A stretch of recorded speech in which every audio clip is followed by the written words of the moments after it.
for a variety of reasons, which I do not consider to be in any large degree the fault of the Secretary General or of the United Nations Secretariat. The technical staff of the United Nations tends to be drawn from countries of Western Europe and the United States of America, to almost the complete exclusion of any technical staff whatsoever from the African continent. However impartial any person attempts to be is bound to be influenced subconsciously by his background. I personally believe that it is how the United Nations found itself in its extraordinary position. It entered the Congo at the invitation of the lawful government in order to restore law and order, yet soon became engaged in financing mutinous soldiers supported by Belgium, whose aim was to overthrow the government which had invited the United Nations to the Congo.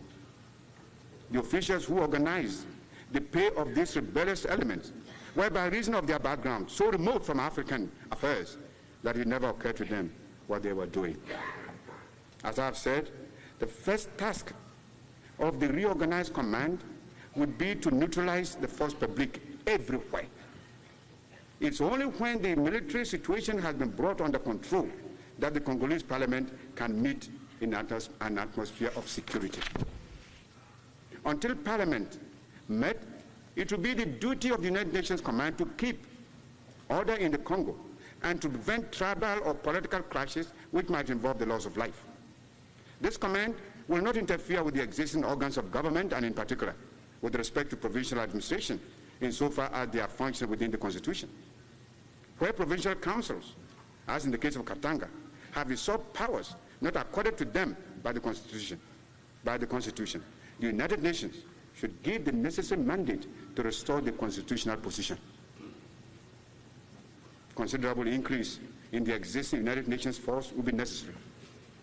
My government's calculation is that now a force of some 27 battalions would be needed together with supporting air strength and other appropriate services to bring the Congo to order.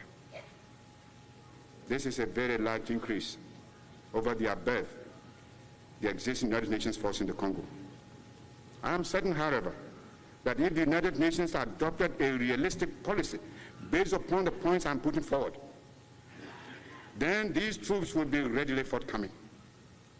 I suggest that they should come in the main from Africa and Asia. Mr. President, distinguished delegates, let me now deal with the remaining points in my proposals.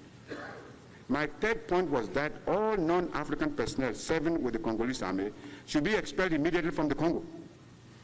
The presence of volunteers or officers and other ranks seconded by foreign powers is bound to lead to suspicion of intervention on one or other of the protagonists of the Cold War, and therefore to counter intervention from the other side. My proposal under this head applies particularly to the Belgian forces in Katanga. Every press account of incidents, of course, the Belgian intervention, which must have had the support or at least the acquiescence of other foreign powers, has not been the only support from outside which has been received in the Congo. The Soviet Union delivered to the legitimate government 100 military trucks and 29 Illusion civil transport planes accompanied by 200 technicians. This demonstrates that our fears about the danger of the Cold War being fostered and established in Africa are real. The continuous struggle for power between East and West is only waged at the expense of others. Let us not, Mr. President and distinguished delegates, put Africa in a position where African states have to accept embarrassing offers of assistance under pressures because the wolf is on our doorstep. In Africa, we are used to giving for the sheer joy of giving.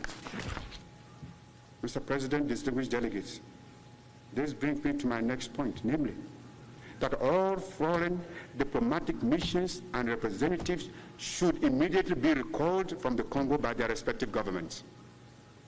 One of the most dangerous features of the Congo situation is that one section of the people has been influenced to oppose the other on ideological grounds, which are by no means understood by those who are persuaded to act in accordance with them. This is by no means the first time that there has been an ideological conflict in Africa. I suggest, therefore, that there should be an end to the intrigues in the Congo, and that all missions, including those of African states, should be withdrawn so that there is only one center of outside influence, the United Nations. Connected with this proposal is my next proposal, that all sea and air ports in the Congo should be occupied immediately by the United Nations. Unless this is done, each of the great powers suspect that the other is in fact delivering arms, aircraft and ammunition to one another or the other side. Mr. President, distinguished delegates, I now come to the last of my proposals, namely, the release of all political prisoners, the reconvening of the Congolese parliament, the establishment of a legitimate government, the holding of a general election under United Nations supervision, and the reassertion of the territorial integrity of the state as provided in the Security Council resolution. This last point, let me now turn to one other matter which has been raised in controversy over the Congo, the position of the Secretary General. There have been serious differences of opinion among member states on the position of the Secretary General and also on the reorganization of the structure of the United Nations itself. However, in my view, the most important issue to which members of the United Nations must address themselves now is the urgent problem of setting the Congo on its feet on the basis of the Security Council resolutions. The immediate necessity for settling the situation in the Congo should not be confused with the question of reorganizing the structure of the United Nations itself and the position of the Secretary General. Although these are very important issues which must be resolved at the appropriate time. I have strong views on these matters because I believe that if the United Nations is to survive, it must adjust itself to the changing political circumstances of the world today. It must be stated clearly that most serious mistakes have been made by the United Nations Secretariat in handling the Congo situation.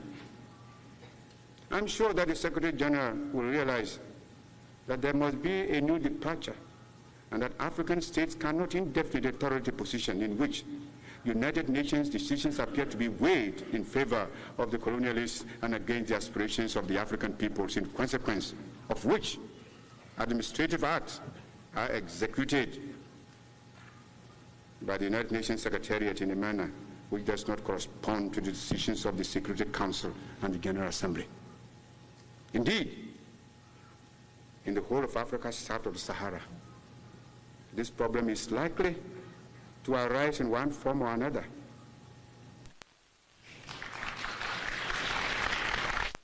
Mr. President and distinguished delegates, in all honesty, the United Nations must this year tackle resolutely the problem of Southwest Africa, which has been for so long before the General Assembly, without any effective action being taken.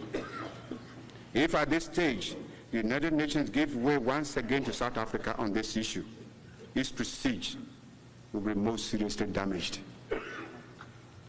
Positive neutralism involves the taking of action by the uncommitted powers to isolate areas of the world from the Cold War pressures. The greater the areas of the world which can be so isolated, the greater the possibilities for peace. We have no desire to go to war with anyone. In fact, we don't have the armament.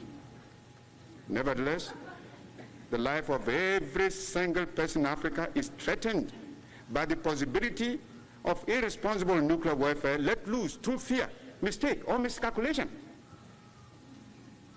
In a nuclear war, there can be no neutrals, any more than there can be victors.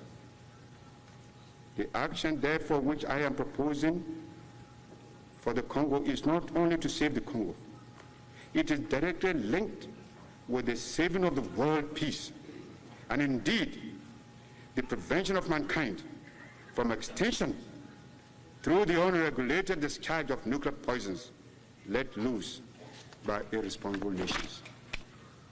Mr. President and distinguished delegates, I close by asking your support in implementing the following proposals. In principle, what I have suggested to you this afternoon can be summarized under 4 heads. Firstly, the United Nations Command in the Congo must immediately fulfill its duty to maintain law and order and to preserve the integrity of the Republic.